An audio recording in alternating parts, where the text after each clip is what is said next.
আসসালামু আলাইকুম রহমতুল্লাহ। আমরা এখন দাঁড়িয়ে আছি, আসলে 11 কিন্তু ট্রেন আসতেছে, আপনারা দেখতেছেন। এই যে ট্রেন চলে আসছে আমাদের সাথেই পাশাপাশি, আমাদের সাথে থাকেন, দেখেন ট্রেনের অবস্থাটা।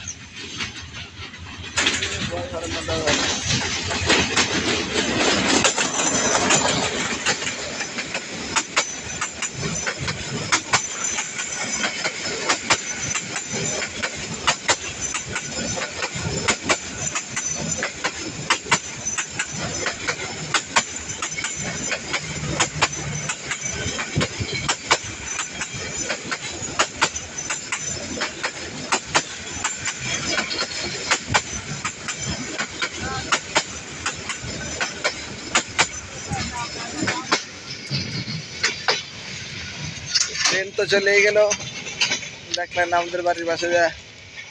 সকলকে ধন্যবাদ আমাদের সাথে থাকার জন্য এতক্ষণ। আসসালামু আলাইকুম রহমতুল্লাহ।